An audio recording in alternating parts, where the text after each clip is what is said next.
नमस्कार भाई सभी को। आपका अपने YouTube चैनल राकेश विजन पर एक बार फिर से स्वागत है। और इस वीडियो में हम केमिस्ट्री से संबंधित सभी क्वेश्चन करेंगे। तो सबसे पहले है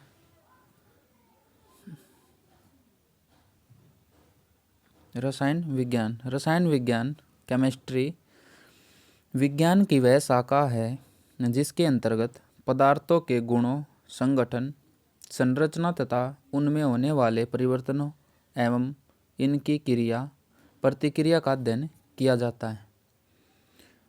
केमिस्ट्री अर्थात रसायन विज्ञान शब्द की उत्पत्ति मिस्र के प्राचीन कीमिया से हुई है, जिसका अर्थ है काला रंग। प्रारंभ में रसायन विज्ञान के अध्ययन को केमेटिकिंग कहा जाता था। वस्तुतः रसायन विज्ञान के अंतर्गत द्रव्य के संगठन तथा उसके अति सूक्ष्म कणों की संरचना का अध्ययन किया जाता है।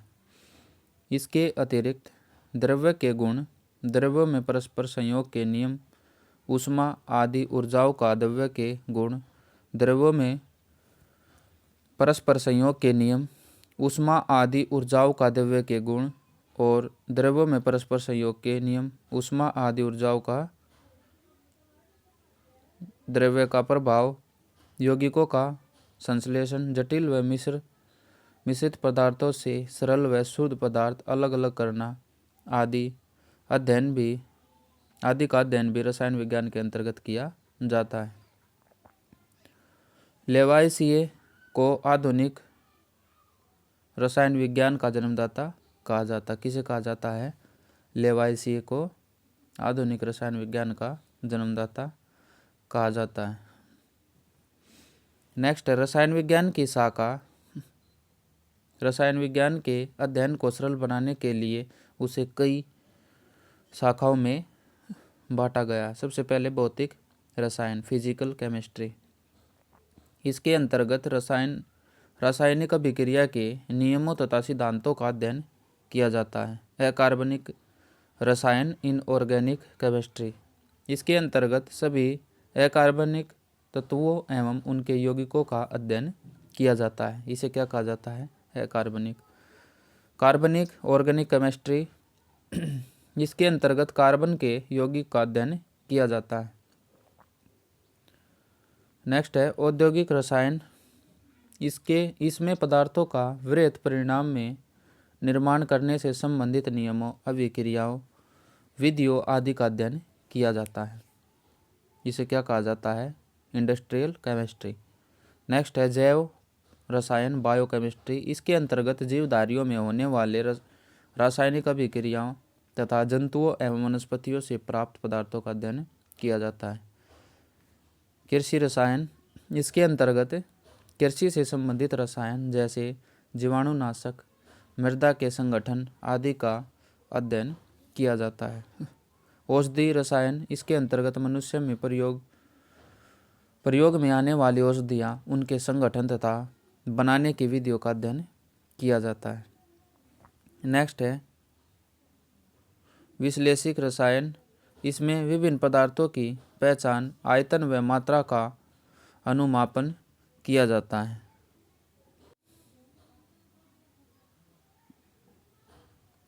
नेक्स्ट है पदार्थों की अवस्थाएं।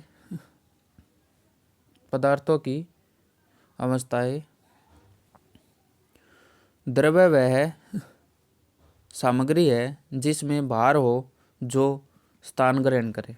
द्रव्य वह सामग्री है जिसमें भार हो जो स्थान ग्रहण करे, जो दबाव डाल सके एवं अवरोध उत्पन्न कर सके, जिसमें जड़ता का गुण हो, जिसकी अवस्था में ऊर्जा द्वारा परिवर्तन लाया जा सके, जो विभाजित किया जा सके, इसे क्या कहा जाता है? पदार्थ की अवस्था कहा जाता है। नेक्स्ट है पदार्थ। द्रव्य के विभिन्न प्रकार को पदार्थ कहते हैं। अतः पदार्थ एक विशेष प्रकार का द्रव्य है जो निश्चित गुण एवं संगठन वाला होता है, जैसे कागज, लकड़ी, मिट्टी, लोहा मोम, जल, दूध, वायु, ऑक्सीजन, संगमरमर, चूना आदि। ये क्या है? पदार्थ है। नेक्स्ट है वस्तु। एक पदार्थ या अनेक पदार्थों के मिश्रण से बनाने वाली विशेष गुण वाली सामग्री को वस्तु कहते हैं, जैसे पुस्तक, पेंसिल, नाव, वायुयान, चाकू, प्लेट, थाली, गिलास, पेंट, कमीज, अंगूठी आदि। संसार के सभी वस्तुएं द्रव्य अर्थात पदार्थ से बनी हैं। आधुनिक विज्ञान में पदार्थ को दो मुख्य प्रकार से विभाजित किया गया है। भौतिक अवस्था के आधार पर उदाहरण, एक तो भौतिक अवस्था के आधार पर इनमें क्या है? ठोस, द्रव्य और गैस है। और दूसरा रासायनिक संगठन के आधार पर तत्व, यौगिक एवं मिश्रण। पदार्थों की भौतिक अवस्थाएं क्या होती है? भौतिक अवस्था के आधार पर पदार्थों को तीन वर्गों में बांटा गया है। ये तीन वर्ग ठोस, द्रव्य, गैस, सॉलिड, लिक्विड और गैस। दूसरे शब्दों में पदार्थ इन्हीं तीन अवस्थाओं में रहते हैं। किसी पदार्थ की अवस्था ठोस, द्रव या गैस उसके अंतराण्विक बल, इंटरमोलिकुलर फोर्स पर निर्भर करती है। ठोस क्या है? ठोस पदार्थ की वह अवस्था है जिसमें उसके आकार एवं आयतन निश्चित होते हैं। उसे वो ठोस पदार्थ होते हैं, जैसे कुर्सी, मेज, ईंट, पत्थर की मूर्ति, दवात, कलम, तांबा आदि। जब पदार्थ के अणुओं में परस्पर आकर्षण पृथक्कारी बल से सबल होता है तो पदार्थ ठोस अवस्था में होता है। इस प्रकार ठोस पदार्थ के अणुओं में परस्पर आकर्षण बल सबल होता है। सबल आकर्षण बल के कारण ठोस पदार्थों के अणु घन रूप में संकुलित होते हैं तथा उनकी स्थितियाँ निश्चित भी होती है। इन्हीं स्थितियों के इर्द गिर्द ये सिर्फ अपने अंतराण्विक अंतराल ई कंपन करते हैं जब तक उन पर बाहर से कोई बल नहीं लाया जाता। इसी कारण से ठोस पदार्थों के आकार और आयतन निश्चित होते हैं। नेक्स्ट है ठोसों के कण आपस में अत्यधिक निकट होते हैं। इसी कारण इसमें उच्च घनत्व और अस्पंडीयता होती है। ठोसों के कणों के उच्च क्रम में व्यवस्था को क्रिस्टल जालक कहते हैं, जिसके फलस्वरूप क्रिस्टलों की एक नियमित ज्यामितीय आकृति होती है। नेक्स्ट है द्रव्य। क्या होता है? द्रव्य पदार्थ की वह अवस्था है जिसमें उसका आयतन निश्चित होता है। इसमें आयतन है वो निश्चित होता है परंतु आकार निश्चित नहीं होता। जैसे दूध, पानी, तेल, शराब आदि। द्रव पदार्थ की सभी स्थितियों में ऊपरी सतह हमेशा समतल होती है। द्रव पदार्थ को बहने वाला द्रव्य भी कहते हैं। जब पदार्थ में आकर्षण बल पृथक्कारी बल से कुछ ही सबल होता है तो पदार्थ द्रव में रहता है। इस तरह द्रव के अणुओं में परस्पर आकर्षण बल ठोस अवस्था की अपेक्षा कमजोर हो जाता है और इसी कारण द्रव पदार्थ में अणु कम घने रूप में संकुलित होते हैं तथा ये गति करने के लिए स्वतंत्र हो जाते हैं, परंतु ये अणु पदार्थ के अंदर ही इर्द गिर्द गति कर सकते हैं। द्रव पदार्थ के अणु ठोस पदार्थ की अपेक्षा दूर दूर रहते हैं, फिर भी इनके बीच की दूरी बहुत अधिक होती है। अतः द्रव्य पदार्थ अपना आकार आसानी से बदल सकते हैं परंतु उनका आयतन नहीं बदल सकता। किसी कारण द्रव्य पदार्थ का आयतन निश्चित परंतु आकार अनिश्चित होता है। द्रव पदार्थ का घनत्व गैस से अधिक किंतु ठोस से कम होता है। नेक्स्ट है गैस। गैस पदार्थ की वह अवस्था है जिसमें उसके आकार और आयतन दोनों अनिश्चित होते हैं, जैसे वायु, हाइड्रोजन, नाइट्रोजन, ऑक्सीजन, क्लोरीन आदि। गैस अवस्था में पदार्थ का न तो कोई आकार होता है और न कोई आयतन। गैसीय पदार्थ को जिस पात्र में रख दिया जाता है वह उसी का आकार एवं आयतन ग्रहण कर लेता है। गैस का कोई पृष्ठतल नहीं होता। गैस भी द्रव की भांति एक बर्तन से दूसरे बर्तन में डाली जा सकती है। इसी कारण गैस को भी द्रव जैसा बहने वाला द्रव कहते हैं। जब पदार्थ को अणुओं में परस्पर आकर्षण बल प्रतिकारी बल की अपेक्षा काफ़ी कमज़ोर होता है तो पदार्थ गैस अवस्था में रहता है। इस तरह गैस पदार्थ के अणुओं में परस्पर आकर्षण बल ठोस एवं द्रव पदार्थ दोनों की अपेक्षा कमज़ोर होता है और काफ़ी कमज़ोर आकर्षण बल के कारण गैसीय पदार्थ के अणु ठोस एवं द्रव पदार्थों के अणुओं की तुलना में एक दूसरे से काफ़ी दूर भी होते हैं तथा सभी संभव दिशाओं में गति करने के लिए स्वतंत्र रहते हैं। इसी कारण गैसीय पदार्थ का न तो कोई निश्चित आकार होता है और न ही निश्चित कोई आयतन होता है। पदार्थों की भौतिक अवस्था में परिवर्तन। एक ही पदार्थ तीनों भौतिक अवस्थाओं में रह सकता है। पदार्थ की तीनों बहुलित अवस्थाओं में अंगारकित शामिल होता है। ठोस गर्म करने पर और ठंडा करने पर, गर्म करने पर ठंडा करने पर द्रव में गैस होगी। नोट: पदार्थ की चौथी अवस्था प्लाज्मा एवं पांचवी अवस्था बोस आइंस्टीन कंसेंट है। रासायनिक संगठन के आधार पर संसार के समस्त पदार्थों को 3 भागों में विभाजित किया जा सकता है: तत्व, यौगिक और मिश्रण। तत्व वह मौलिक पदार्थ है जिसे किसी भी भौतिक या रासायनिक विधि द्वारा न तो 2 या 2 से अधिक संवर्धा भिन्न गुणों वाले पदार्थों में विभाजित किया जा सकता है और न ही 2 या 2 से अधिक पदार्थों के बीच संयोजक कराकर संश्लेषित किया जा सकता है। दूसरे शब्दों में वह पदार्थ जो एक ही प्रकार के परमाणुओं से मिलकर बना हो क्या कहलाता है? तत्व कहलाता है। इलेक्ट्रॉनिक संरचना के अनुसार तत्व वह पदार्थ है जिसके प्रत्येक परमाणु का नाभिकीय आवेश समान होता है। हाइड्रोजन, ऑक्सीजन, नाइट्रोजन, सोडियम, लोहा, तांबा, सोना आदि तत्वों के प्रमुख उदाहरण हैं। तत्व 2 प्रकार के होते हैं: धातु और अधातु। धातु तत्व विद्युत और ऊष्मा के सुचालक होते हैं तथा ये ठोस अवस्था में आघातवर्धनीय और तन्य होते हैं। लोहा, तांबा, एल्यूमीनियम, चांदी, सोना, प्लेटिनम आदि धातु है और अधातु तत्व विद्युत और ऊष्मा के कुचालक होते हैं। साथ ही साथ अधातु तत्व भुरभरे होते हैं और प्रहार करने पर चूर चूर हो जाते हैं, जैसे गंधक, फास्फोट, ऑक्सीजन, ब्रोमीन इत्यादि अधातु है। भौतिक अवस्था के आधार पर तत्वों को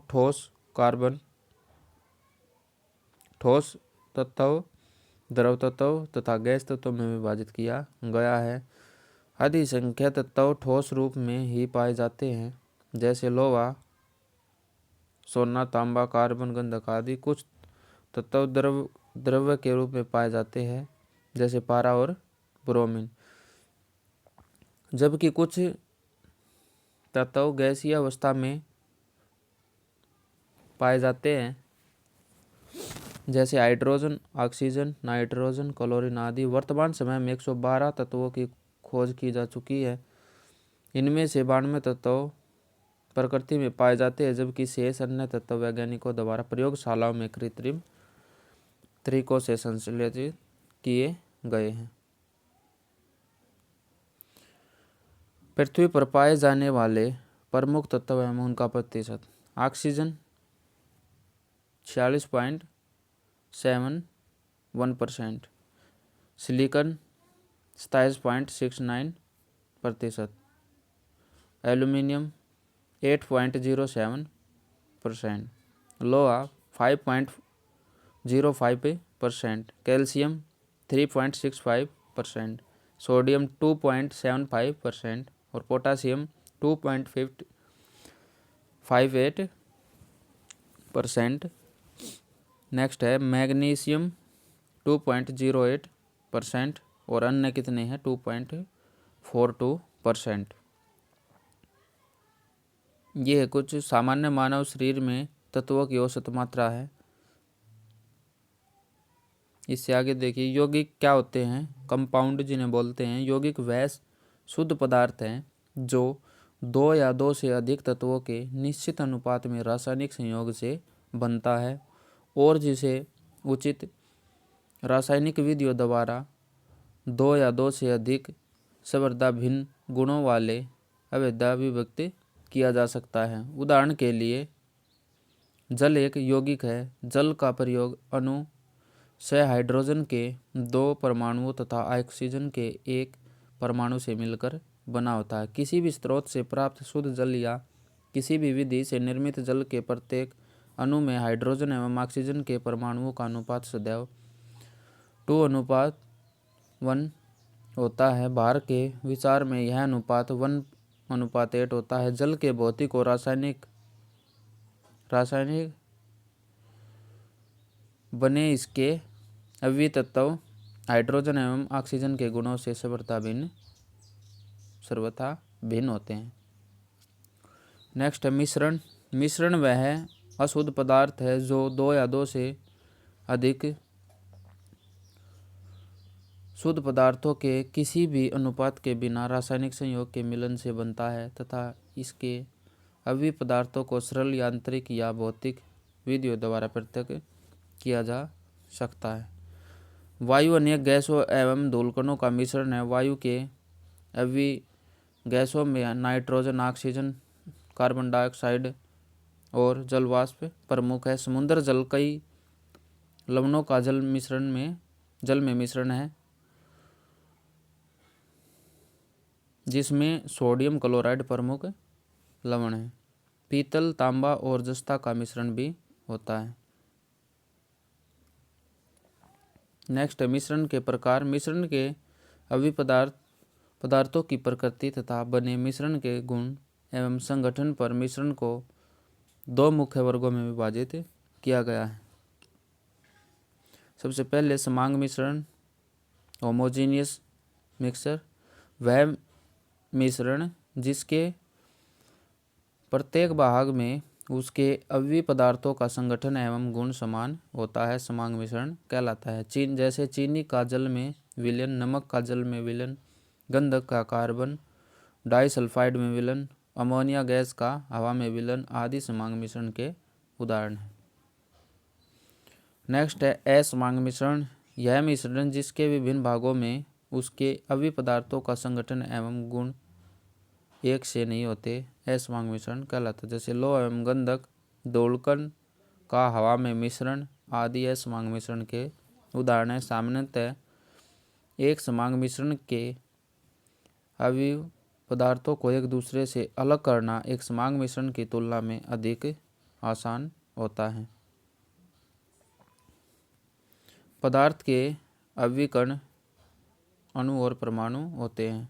अणु क्या होता है? किसी पदार्थ का वह सूक्ष्मतम कण जो स्वतंत्र अवस्था में रह सकता है परंतु रासायनिक अभिक्रिया में भाग नहीं ले सकता तथा जिसमें उस पदार्थ के सभी गुण विद्यमान रहते हैं, अणु कहलाता है।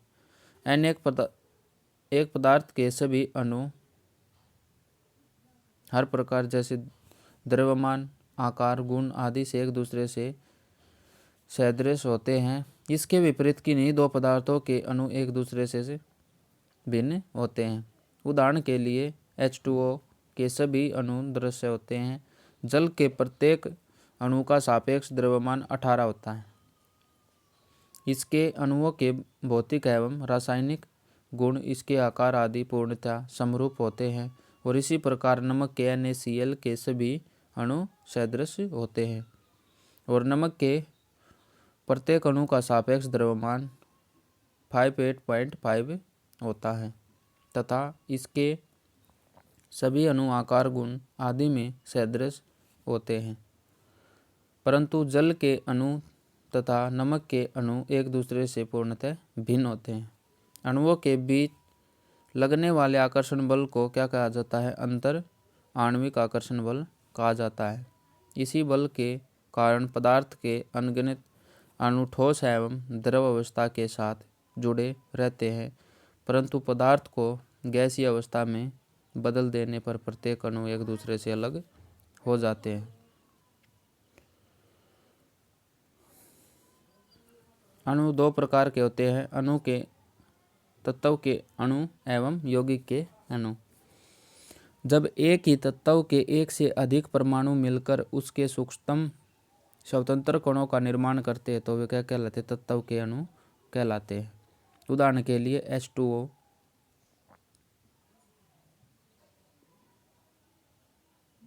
हाइड्रोजन का अणु H2O हाइड्रोजन के 2 परमाणुओं से मिलकर बना होता है। जब एक से अधिक तत्वों के परमाणु परस्पर मिलकर सूक्ष्मतम स्वतंत्र कणों का निर्माण करते हैं तो ये कण यौगिक के अणु कहलाते हैं। उदाहरण के लिए मीथेन CH4 का प्रत्येक अणु कार्बन के 1 परमाणु तथा हाइड्रोजन के 4 परमाणुओं से मिलकर बना होता है। नेक्स्ट है परमाणु। किसी पदार्थ का वह सूक्ष्मतम कण जो स्वतंत्र अवस्था में नहीं रह सकता परंतु रासायनिक अभिक्रियाओं में भाग लेता है तथा जिसमें उस पदार्थ के सभी गुण विद्यमान हैं उसे परमाणु कहलाता है। डाल्टन के अनुसार परमाणु अविभाज्य था परंतु आधुनिक आविष्कारों से यह ज्ञात हो चुका है कि परमाणु भी सूक्ष्म कणों से मिलकर बना होता है जिनसे इलेक्ट्रॉन, प्रोटॉन एवं न्यूट्रॉन प्रमुख है। किसी तत्व के सभी परमाणु समरूप एवं सदृश होते हैं किंतु वे दूसरे तत्व के परमाणु से भिन्न होते हैं। एक तत्व के परमाणु का भार भी दूसरे तत्व के परमाणु के भार से भिन्न होता है। उदाहरण के लिए हाइड्रोजन के सभी परमाणु समरूप एवं सदृश होते हैं और कार्बन के सभी परमाणु समरूप एवं सदृश होते हैं किंतु हाइड्रोजन और कार्बन के परमाणु एक दूसरे से पूर्ण रूप से भिन्न होते हैं। मिश्रणों का पृथक्करण। मिश्रण में उपस्थित घटकों को विभिन्न विधियों द्वारा अलग अलग किया जाता है। मिश्रण के पृथक की कुछ सामान्य विधियाँ निम्नलिखित है। जैसे फर्स्ट है क्रिस्टल विधि के द्वारा अकार्बनिक ठोसों में उपस्थित घटकों का पृथक्करण एवं शुद्धिकरण किया जाता है। इसमें उपस्थित अशुद्ध ठोस या मिश्रण को उचित विलायक के साथ मिलाकर गर्म किया जाता है तथा गर्म अवस्था में ही इस विलयन को फनल द्वारा छाना जाता है। छानने के पश्चात विलयन को ठंडा किया जाता है। ठंडा होने पर शुद्ध पदार्थ क्रिस्टल के रूप में विलयन के पृथक हो जाता है और इसमें उपस्थित अशुद्धियों मात्र द्रव में घुल रह जाती है और इन क्रिस्टलों को छानकर अलग कर सुखा लिया जाता है।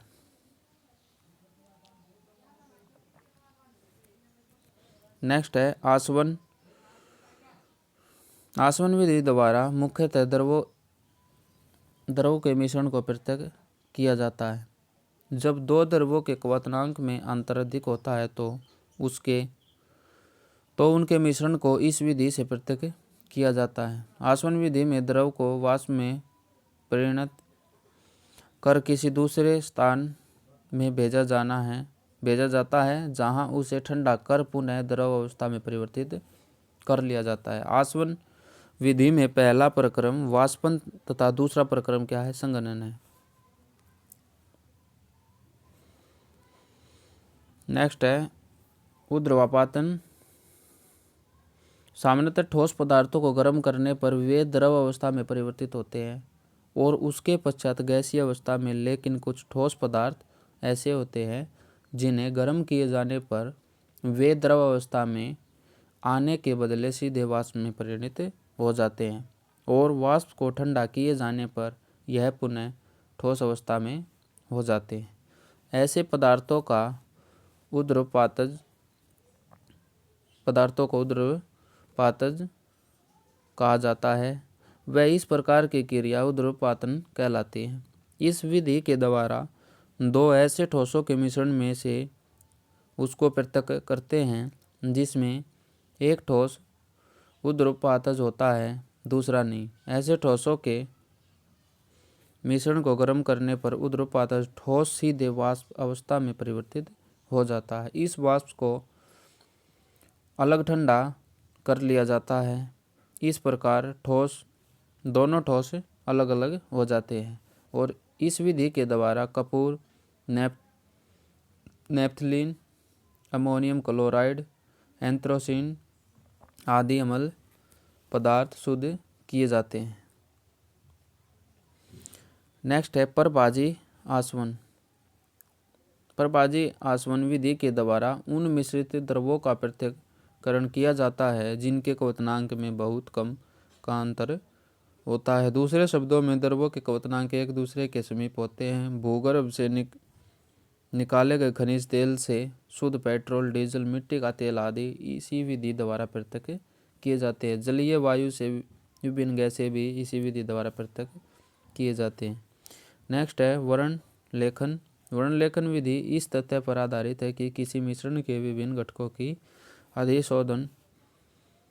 अधिशोषण क्षमता भिन्न भिन्न होती है तथा वे किसी अधिशोषक पदार्थ में विभिन्न दूरियों पर अधिशोषित होते हैं और इस प्रकार वे अलग कर लिए जाते हैं। नेक्स्ट है भाप आसवन। भाप आसवन के आसवन विधि के द्वारा ऐसे कार्बनिक पदार्थों का शुद्धिकरण किया जाता है जो जल में अघुलनशील परंतु वाष्प के साथ वाष्पशील होते हैं। इस विधि के द्वारा विशेष रूप में उन पदार्थों का शुद्धिकरण किया जाता है जो अपने क्वथनांक पर अपघटित हो जाते हैं और कार्बनिक पदार्थों जैसे एसीटोन, मेथिल अल्कोहल आदि का शुद्धिकरण भाप आसवन विधि द्वारा ही किया जाता है।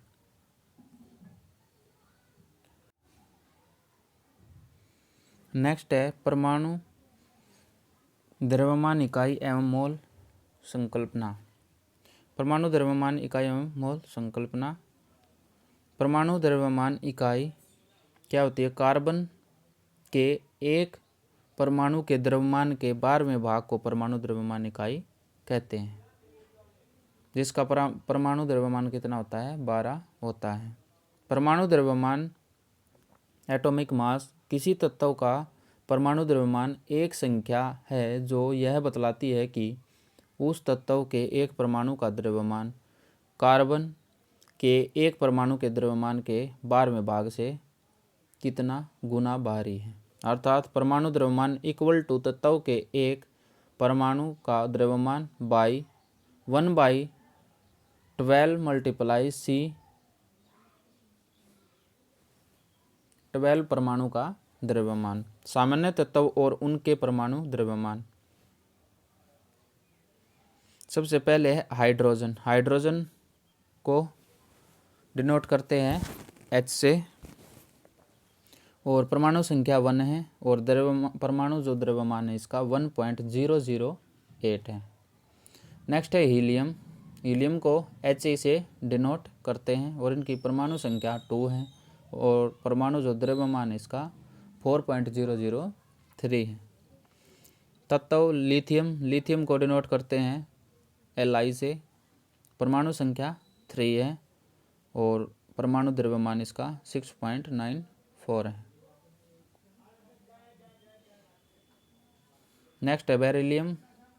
इसको डिनोट करते Be से, परमाणु संख्या इसकी 4 है और परमाणु द्रव्यमान इसका 9.013 है।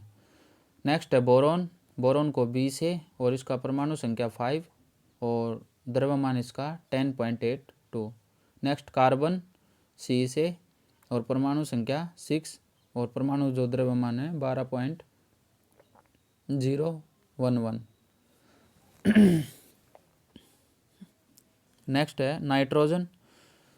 डिनोट करते हैं N से, परमाणु संख्या 7 और परमाणु द्रव्यमान 14.006। नेक्स्ट है ऑक्सीजन। O से डिनोट करते हैं, परमाणु संख्या 8 है और परमाणु द्रव्यमान 15.999 है। नेक्स्ट है फ्लोरीन। इसको डिनोट F से किया जाता है और परमाणु संख्या 9 है इसकी और परमाणु द्रव्यमान 19.00 है। नेक्स्ट है नियोन। Ne, परमाणु संख्या 10 और द्रव्यमान 20.183। तत्व सोडियम। नेक्स्ट है सोडियम। संकेत इसका Na और परमाणु संख्या इसकी 11 है, परमाणु द्रव्यमान 22.989 है। नेक्स्ट तत्व मैग्नीशियम। और Mg परमाणु संख्या 12 और परमाणु जो द्रव्यमान इसका 24.32। नेक्स्ट है एल्यूमिनियम Al से परमाणु संख्या 13, परमाणु द्रव्यमान 26.97। नेक्स्ट है सिलिकॉन Si और परमाणु संख्या इसकी 14 है और परमाणु द्रव्यमान इसका 28.09 है। नेक्स्ट है फास्फोरस, इसका P है और परमाणु संख्या 15, परमाणु द्रव्यमान 30.98 है।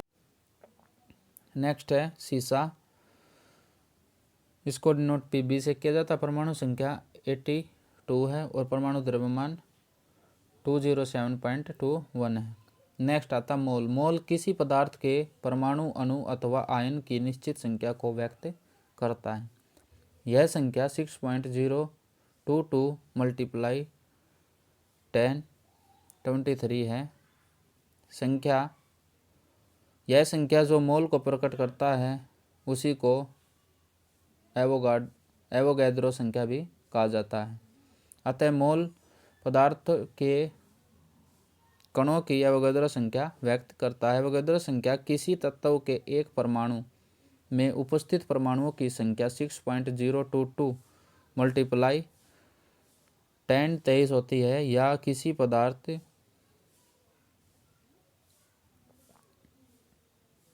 पदार्थ तत्व या यौगिक के 1 ग्राम अणु में उपस्थित अणुओं की संख्या भी इतनी ही होती है, तो इस संख्या को एवोगाद्रो संख्या कहा जाता है। इसे प्राय n द्वारा सूचित किया जाता है और n का मान भी यही होता है 6.022 मल्टीप्लाई 10 की पावर 23। नेक्स्ट है ऑक्सीकरण अवकरण। ऑक्सीकरण जिसे ऑक्सीडेशन कहा जाता है। ऑक्सीडेशन वह रासायनिक अभिक्रिया है जिसके फलस्वरूप किसी तत्व या यौगिक में विद्युत ऋणात्मक परमाणुओं या मूलकों का अनुपात बढ़ जाता है, अथवा किसी यौगिक में विद्युत धनात्मक परमाणुओं का मूलकों का अनुपात कम हो जाता है।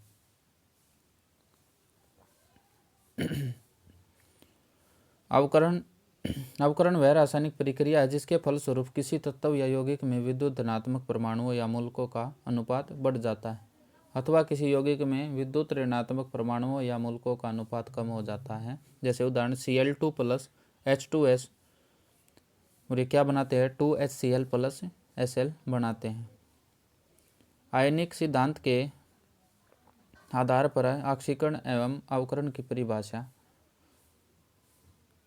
ऑक्सीकरण वह प्रक्रिया जिसके फलस्वरूप किसी आयतन पर धन आवेशित बढ़ जाता है या ऋण आवेश कम हो जाता है।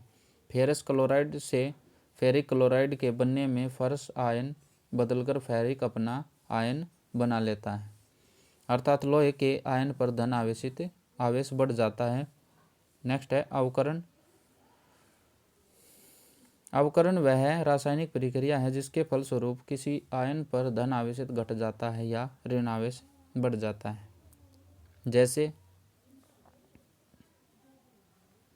जैसे उदाहरण के लिए SnCl4 से SnCl2 के बनने में 3 आयन पर धन आवेशित +4 से घटकर +2 हो जाता है। इलेक्ट्रॉन सिद्धांत के आधार पर ऑक्सीकरण एवं अवकरण की परिभाषा क्या है। ऑक्सीकरण वह रासायनिक प्रक्रिया है जिसमें कोई परमाणु या आयन एक या अधिक इलेक्ट्रॉनों का त्याग कर उच्च विद्युत धनात्मक अवस्था या निम्न विद्युत ऋणात्मक अवस्था में परिवर्तित होता है। अवकरण क्या है। अवकरण वह रासायनिक प्रक्रिया है जिसमें कोई परमाणु या आयन इलेक्ट्रॉन ग्रहण करके निम्न विद्युत धनात्मक अवस्था या उच्च विद्युत ऋणात्मक अवस्था में परिवर्तित होता है।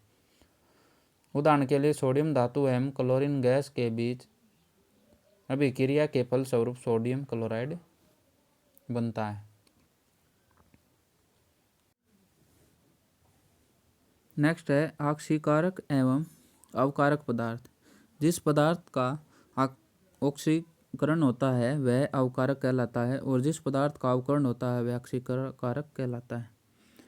ऑक्सीकारक वे पदार्थ होते हैं जो इलेक्ट्रॉन ग्रहण करते हैं तथा अवकारक वे पदार्थ होते हैं जो इलेक्ट्रॉन त्याग करते हैं। कुछ मुख्य ऑक्सीकारक पदार्थ निम्नलिखित है: ऑक्सीजन, ओजोन, हाइड्रोजन पर ऑक्साइड और नाइट्रिक अम्ल, chlorine, potassium permanganate, potassium dichromate और लेड ऑक्साइड आदि। कुछ मुख्य अवकारक पदार्थ के उदाहरण हैं: hydrogen sulphide, hydrogen monoxide, sulphur dioxide आदि ये उदाहरण हैं। ऑक्सीकारक एवं अवकार दोनों को तरह व्यवहार करने वाले पदार्थ कौन कौन से हैं? Hydrogen sulphide, hydrogen peroxide, sulphur dioxide, nitrous अम्ल आदि हैं। ऑक्सीकरण संख्या: किसी तत्व की ऑक्सीकरण संख्या वह संख्या है जो किसी अणु आयन में उस परमाणु पर आवेशों की संख्या को बताती है। यदि उस अणु का आयन से शेष सभी परमाणुओं को संभावित आयनों के रूप में अलग कर दिया जाए। इसके लिए KMnO4 के अणु से पोटासियम को K+ के रूप में और 4 ऑक्सीजन को O के रूप में अलग कर दिया जाता है तो Mn पर +7 आवेश बचेगा। यही Mn की ऑक्सीकरण संख्या है और ऑक्सीकरण संख्या का मान धनात्मक या ऋणात्मक हो जाता है। ऑक्सीकरण संख्या के आधार पर ऑक्सीकरण एवं अंतःकरण की व्याख्या: ऑक्सीकरण वह रासायनिक प्रक्रिया है जिसके फलस्वरूप किसी परमाणु की ऑक्सीकरण संख्या का मान बढ़ जाता है तथा उपकरण वह रासायनिक प्रक्रिया है जिससे फलस्वरूप किसी परमाणु की ऑक्सीकरण संख्या घट जाती है। यह लोहे की ऑक्सीकरण संख्या 0 से बढ़कर +2 हो रही है, जबकि हाइड्रोजन की ऑक्सीकरण संख्या +1 से घटकर 0 हो रही है। अतः इस प्रक्रिया में लोहे का ऑक्सीकरण तथा हाइड्रोजन का अवकरण हुआ है। ऑक्सीकरण वह पदार्थ है जो किसी दूसरे पदार्थों की ऑक्सीकरण संख्या को बढ़ा देता है, जबकि अवकारक वह पदार्थ है जो किसी दूसरे पदार्थ की ऑक्सीकरण संख्या को घटा देता है। जिस पदार्थ की ऑक्सीकरण संख्या बढ़ती है वह ऑक्सीकृत होता है अर्थात अवकारक है। जिस पदार्थ की ऑक्सीकरण संख्या घटती है यह अवकृत होता है यानी कि ऑक्सीकारक होता है। नेक्स्ट है अम्ल, भस्म और लवण। अम्ल क्या होते हैं? अम्ल यौगिक पदार्थ है जिसमें एक से अधिक विस्थापनशील हाइड्रोजन परमाणु विद्यमान हो तथा जिन्हें अंशतः या पूर्णतः धातुओं का सदृश आचरण करने वाले मूलकों द्वारा विस्थापित करने पर लवण का निर्माण होता है, जो अक्षार या क्षार में अभिक्रिया कर लवण एवं जल बनाते हैं, जिनके जलीय घोल नीले लिटमस को लाल करते हो तथा जो स्वाद में खट्टे हो वो क्या कहलाते हैं? अम्ल कहलाते हैं। नेक्स्ट है इसके गुण हैं। अम्ल स्वाद में खट्टा होता है, अच्छे एवं प्रबल। अम्ल विद्युत के चालक होते हैं। अम्ल धातु से क्रिया करके हाइड्रोजन गैस मुक्त करते हैं। भस्म एवं क्षार से प्रतिक्रिया करके लवण और जल बनाता है। नीले लिटमस पत्थर तथा मिथाइल ऑरेंज को लाल कर देता है। नेक्स्ट है अम्ल संबंधी आधुनिक विचारधाराएं। आर्हेनियस का आयनिक सिद्धांत: अम्ल वह पदार्थ है जो जल में घुलकर हाइड्रोजन आयन देता है। ये आर्हेनिक का है।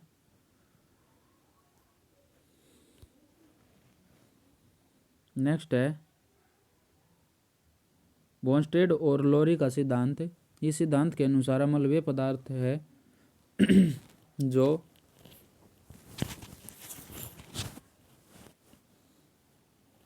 किसी दूसरे पदार्थ को प्रोटीन प्रदान करने की क्षमता रखते हैं। और लीविस का इलेक्ट्रॉन सिद्धांत क्या कहता है? इस सिद्धांत के अनुसार अम्ल वह पदार्थ है जिसमें इलेक्ट्रॉन का एक निर्जन युग्म स्वीकृत करने की प्रवृत्ति होती है। नेक्स्ट है अम्लों का वर्गीकरण दो प्रकार से होता है। अम्ल ऑक्सीकरण अम्ल और दूसरा हाइड्रा अम्ल। जिन अम्लों में हाइड्रोजन एवं ऑक्सीजन दोनों उपस्थित होते हैं वो ऑक्सीकरण, जैसे सल्फ्यूरिक अम्ल, फास्फोरिक अम्ल, नाइट्रिक अम्ल और नाइट्रस अम्ल।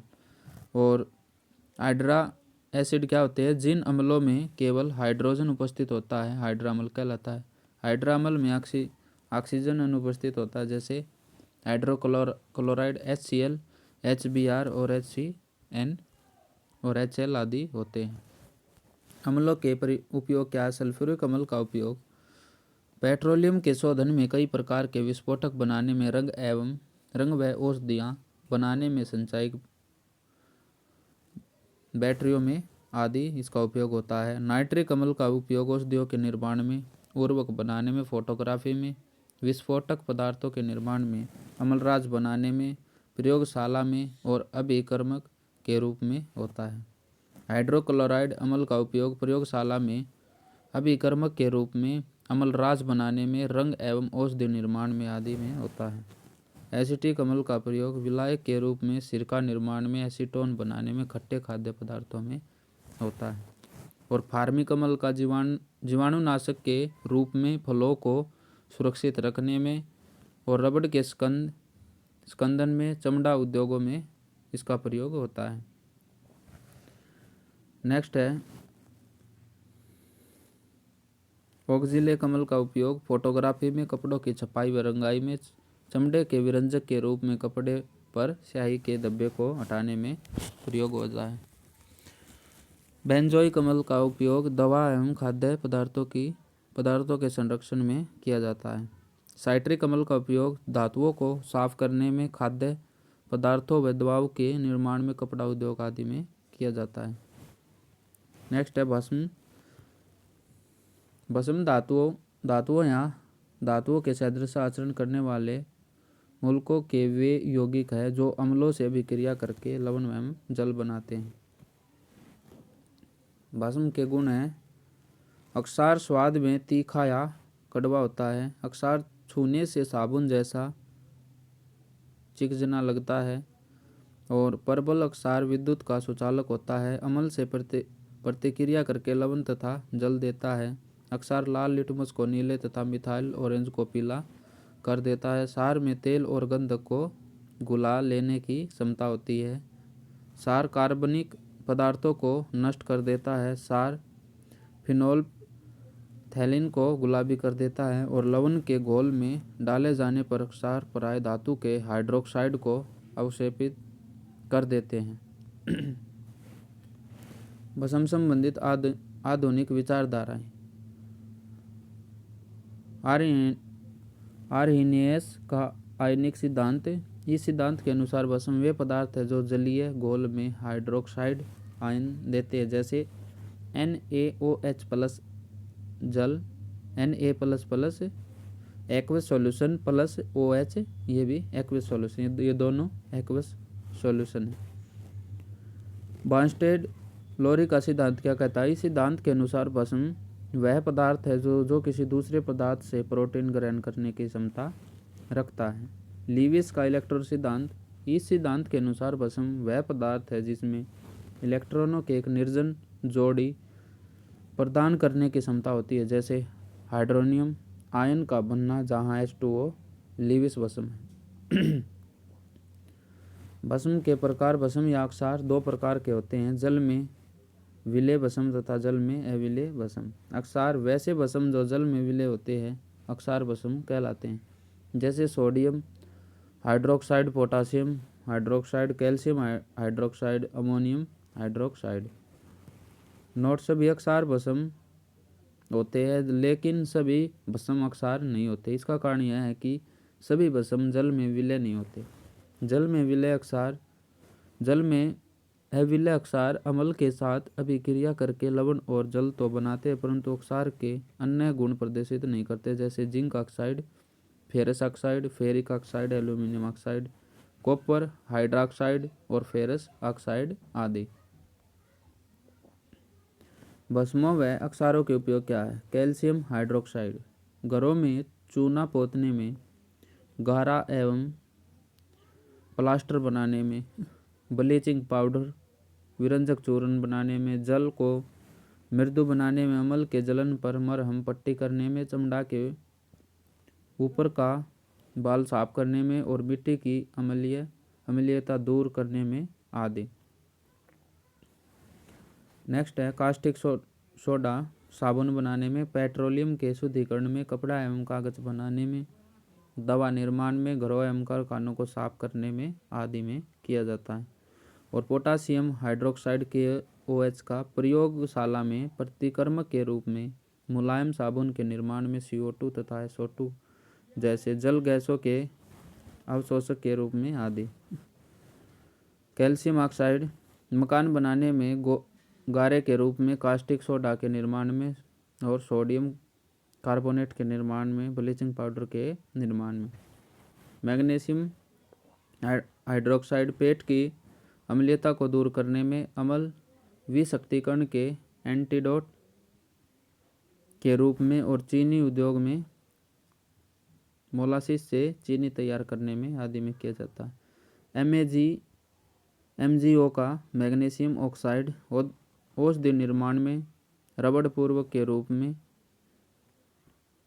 और बॉयलरों के उपयोग में आदि में किया जाता है।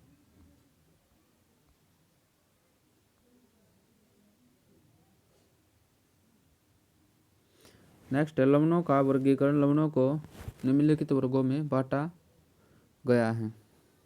लवणों का वर्गीकरण किस प्रकार से? सामान्य लवण किसी अम्लीय अणु से हाइड्रोजन परमाणुओं के पूर्णतः स्थानांतरण द्वारा निर्मित लवण को सामान्य लवण कहते हैं। दूसरे शब्दों में वे लवण जो अम्लीय हाइड्रोजन परमाणु या हाइड्रोक्सिल आयन से मुक्त रहते हैं सामान्य लवण कहलाते हैं। जैसे Na2SO4, CaSO4, Na3PO4, Na2S, NaCl, KCl और FeCl3 आदि।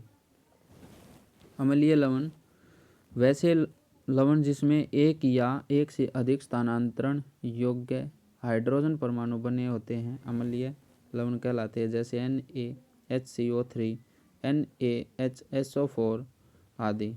भास्मिक लवण बेसिक साल्ट जिसे कहा जाता है, किसी अम्ल द्वारा भस्म के आंशिक उदासीनीकरण के फलस्वरूप बने हुए लवण को भास्मिक लवण कहते हैं। मिश्रित लवण वैसे लवण जिसमें एक से अधिक भास्मिक अम्लीय मूलक उपस्थित हो मिश्रित लवण कहलाते हैं। जैसे सोडियम पोटासियम सल्फेट, विरंजक चूर्ण आदि। द्विक या युग्म लवण दो सामान्यतः लवणों से निर्मित लवण को द्विक या युग्म कहा जाता है। जटिल लवण वैसा लवण जिसमें एक जटिल मूलक उपस्थित रहता है जो घोल में भी अपना पृथक अस्तित्व बनाए रखता है। और लवणों के उपयोग सोडियम क्लोराइड का हमने पहले पढ़ लिया, सोडियम बाइकार्बोनेट का और सोडियम कार्बोनेट का, पोटासियम नाइट्रेट का, कॉपर सल्फेट का, पोटास एलम का, जिनका प्रयोग होता है। पीएच मूल्य एक संख्या होती है जो पदार्थों की अम्लीय व क्षारीयता को प्रदर्शित करती है। इसका मान हाइड्रोजन आयन के सांद्रण के व्युत्क्रम के लघु गुणक के बराबर होता है। pH equal to log 1/H+। pH का मान 0 से 14 के बीच होता है। जिन विलयनों के pH का मान 7 से कम होता है वे अम्लीय होते हैं। जिन विलयनों का pH मान 7 से अधिक होता है वे क्षारीय होते हैं। उदासीन विलयनों के pH का मान 7 होता है। pH मूल्य का उपयोग अल्कोहल, चीनी, कागज आदि उद्योगों में होता है। ये pH मान है कुछ। pH मान का दैनिक जीवन में क्या महत्व है? मनुष्य और पशुओं में pH शरीर में होने वाली जैव रासायनिक क्रिया में अधिकतर संकीर्ण pH वर्ग 7 से 7.8 तक होती है। यहाँ तक कि pH में थोड़ा सा परिवर्तन भी इन क्रियाओं पर बुरा असर डाल सकता है। अम्लीय वर्षा वह वर्षा का पानी pH 5.6 से कम हो जाता है तो उसे अम्लीय वर्षा कहते हैं। जब अम्लीय वर्षा नदियों में बहती है तो पानी का pH कम हो जाता है और वह अम्लीय हो जाता है, जिसके परिणाम स्वरूप जलीय जीवन का अस्तित्व कठिन हो जाता है। पौधे में pH एक विशिष्ट pH के वर्ग की मिट्टी के पौधों का स्वस्थ विकास होता है। यह मिट्टी अक्षारीय और अत्यधिक अम्लीय नहीं होती है। नेक्स्ट है पाचन तंत्र में पेट में हाइड्रोक्लोराइड अम्ल का उत्पादन होता है जो भोजन में पाचन में सहायता करता है। जब हम मसालेदार खाना खाते हैं पेट में अम्ल बनता है तो जो कि अम्लता पेट में जलन व कभी कभी दर्द का कारण बनता है। इससे छुटकारा पाने के लिए प्रतिअम्ल मैग्नीशिया का दूध की तरह अक्सार का उपयोग करते हैं।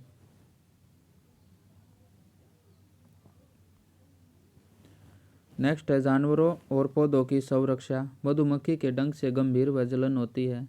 यह इसमें मौजूद मिथेनोइक अम्ल के कारण से होता है। एक हल्का अक्सार जैसे कि बेकिंग सोडा के प्रयोग से दर्द में राहत होती है। कुछ पौधे जैसे कि नेटल पौधे में चुभने वाले बाल होते हैं जो जानवर या मानव शरीर के संपर्क में आने पर उनके शरीर में मिथेनोइक अम्ल को अंतः प्रेक्षेपण कर देते हैं, जिसके कारण गंभीर दर्द और जलन महसूस होता है। नेटल पौधे के पास उगने वाले डंक पौधे के पत्तों को प्रभावित अंग पर मलने से राहत प्रदान करते हैं। नेक्स्ट है दंत से। दांत का इनामेल कैल्शियम फास्फेट से बना होता है जो शरीर में सबसे कठोर पदार्थ है। विभिन्न खाद्य पदार्थ जो खाते हैं उनके प्रभाव से प्रभावित नहीं होता। यदि मुंह हर भोजन के बाद ठीक से नहीं धोया जाता तो खाद्य कण और चीनी मुंह में मौजूदा बैक्टीरिया के कारण सड़ने लगते हैं। इस प्रक्रिया में अम्ल का उत्पादन होता है और pH 5.5 नीचे चला जाता है। इस प्रकार बनी अम्लीय दशा से दांत का इनेमल क्षीण हो जाता है और लंबे समय में दंत क्षय का कारण बनता है। नेक्स्ट है बफर सॉल्यूशन।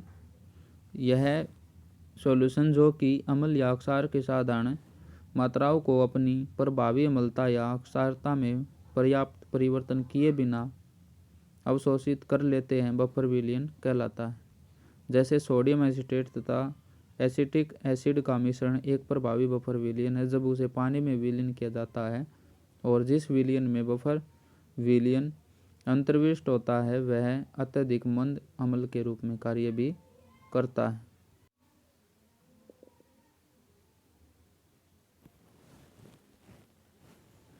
नेक्स्ट है ईंधन। वे सब पदार्थ जो अकेले या अनेक पदार्थों से प्रतिक्रिया करके ऊष्मा प्रदान करते हैं ईंधन कहलाते हैं। अधिकांश ईंधनों में कार्बन उपस्थित रहता है।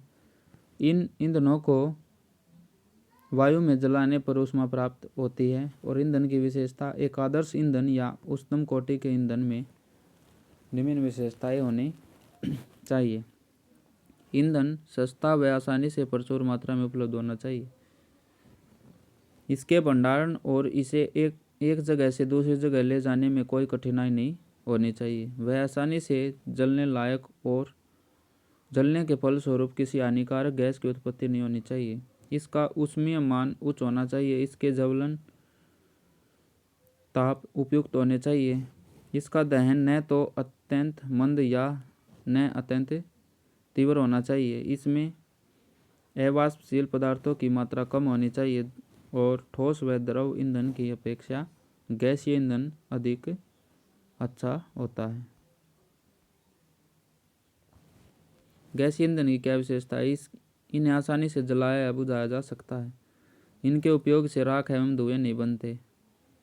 इन्हें ऐच्छिक स्थान पर ले जाकर ऊष्मा प्राप्त की जा सकती है। इनसे अधिक मात्रा में ऊष्मा प्राप्त होती है। इनके प्रवाह को आसानी से कम या तेज किया जा सकता है।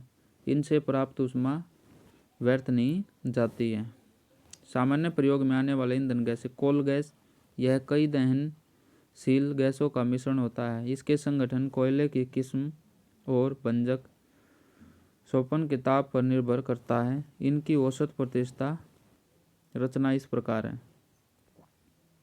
हाइड्रोजन 55%, मीथेन 30%, कार्बन डाइऑक्साइड 4% और असंतृप्त हाइड्रोकार्बन 3% तथा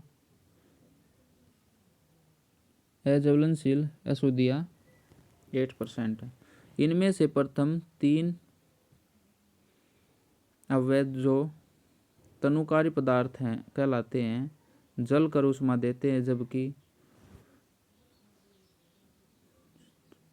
असंतृप्त हाइड्रोकार्बन प्रकाश उत्पादक होता है और ये प्रदीप अंग कहलाता है। यह जलाने, प्रकाश उत्पन्न करने में, धातु क्रम में अवकरण के लिए प्रयुक्त होती है। नेक्स्ट है भाप अंगार गैस। यह कार्बन मोनोऑक्साइड और हाइड्रोजन का आणविक मिश्रण होता है। इसमें शुद्धियों के रूप में जल और N2 रहता है। इसे रक्त तृप्त कोक पर भाप की धारा प्रवाहित करके प्राप्त किया जाता है। इसका कैलोरी मान प्रोड्यूसर गैस से अधिक होता है। यह अकेले अथवा कोल गैस बनाने के काम आती है और अमीनिया के औद्योगिक उत्पादन के उपयोगी है। इसमें मिथाइल अल्कोहल भी बनाया जाता है। वायु अंगार गैस। यह कार्बन मोनोऑक्साइड तथा नाइट्रोजन का मिश्रण होता है। इसमें आयतनानुसार 2 भाग नाइट्रोजन और 1 भाग कार्बन होता है। इसमें अशुद्धि के रूप में थोड़ा कार्बन डाइऑक्साइड मौजूद रहता है। इसका कैलोरी मान अन्य ईंधनों की तुलना में सबसे कम होता है। यह एक सस्ता ईंधन है जो जलकर उच्च ताप देता है। कांच के निर्माण तथा धातु निष्कर्षण में इसका बहुधा उपयोग होता है। नेक्स्ट है तेल गैस। यह सरल संतृप्त एवं असंतृप्त हाइड्रोजन कार्बन का मिश्रण होता है। यह मिट्टी के तेल या पेट्रोलियम के भंजक स्त्रवण द्वारा तैयार की जाती है। इस गैस में वायु मिलाकर प्रयोगशाला में बर्नर जलाए जाते हैं। प्राकृतिक गैस। पेट्रोलियम के कुओं से निकलने वाले गैसों में मुख्य रूप से मीथेन तथा इथेन होती है, जो ज्वलनशील होने के कारण ईंधन के रूप में प्रयुक्त की जाती है। प्राप्त ऊष्मा की मात्रा के आधार पर प्राकृतिक गैस सर्वश्रेष्ठ ईंधन है। प्राकृतिक गैस तेल के कुओं से भी उपफल के रूप में प्राप्त किया जाता है और इस गैस का प्रधान अवयव मीथेन होता है। प्राकृतिक गैस का उपयोग कृत्रिम उर्वरकों के उत्पादन में किया जाता है। जीवाश्म ईंधन। जीवाश्म ईंधन से तात्पर्य उन ईंधनों से है जो पेड़ पौधों पर जानवरों के अवशेषों के धरती के अंदर लाखों वर्ष तक दबे रहने के फलस्वरूप बनते हैं। इन ईंधनों में ऊर्जा से भरपूर कार्बन के यौगिक विद्यमान रहते हैं, जैसे कोयला, पेट्रोलियम, प्राकृतिक गैस आदि जीवाश्म ईंधन शामिल है। नेक्स्ट है कोयला। कोयला पृथ्वी के अंदर व्यापक रूप से पाया जाने वाला जीवाश्म ईंधन है। कोयला को खनिज कोयला भी कहा जाता है।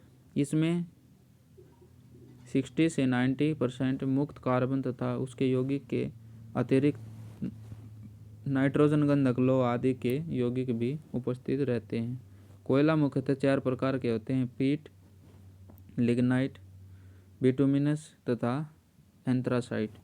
पीट कोयला निर्माण की प्रथम अवस्था होती है। एंथ्रासाइट सर्वोत्तम किस्म का कोयला होता है और जबकि बिटुमिनस कोयले की सामान्य किस्म होती है। संसार का अधिकांश कोयला बिटुमिनस किस्म का होता है और लिग्नाइट को भूरा कोयला कहा जाता है। एंथ्रासाइट कोयले की अंतिम अवस्था होती है। एंथ्रासाइट कोयला जलने पर धुआं नहीं देता और काफ़ी ऊष्मा उत्पन्न करता है। बिटुमिनस कोयला ईंधन में जलने तथा कोल गैस बनाने में काम आता है। वायु की अनुपस्थिति में कोयले को गर्म करने पर कोक, अलकतरा और कोल गैस प्राप्त होते हैं। इस प्रक्रिया को कोयले का भंजक श्रवण कहा जाता है। कोयले का उपयोग बॉयलरों, इंजनों और भट्टियों में ईंधन के रूप में, कोल गैस बनाने में, धातुकर्म में अवकारक के रूप में तथा कई रासायनिक पदार्थों के निर्माण में किया जाता है।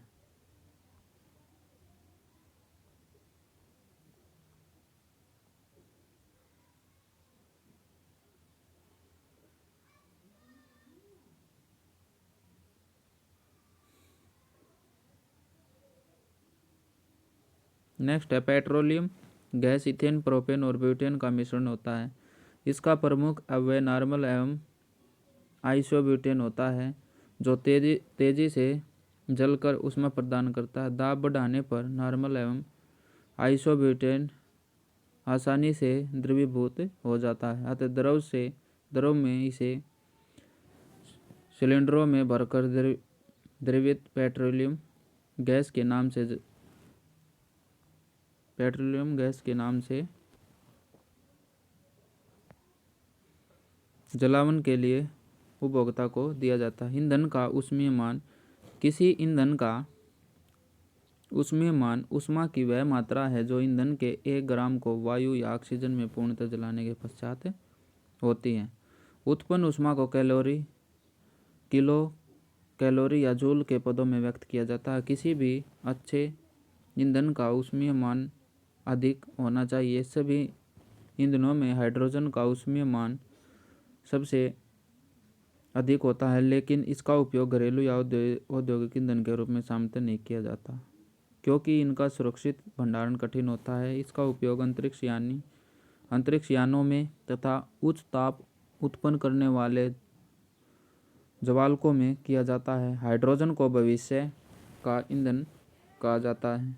ज्वलन ताप जिस न्यूनतम ताप पर कोई पदार्थ जलना शुरू करता है उस पदार्थ को ज्वलन ताप कहा जाता है। तो आज के लिए इतना ही भाई, मिलते हैं अगले वीडियो में, तब तक के लिए धन्यवाद।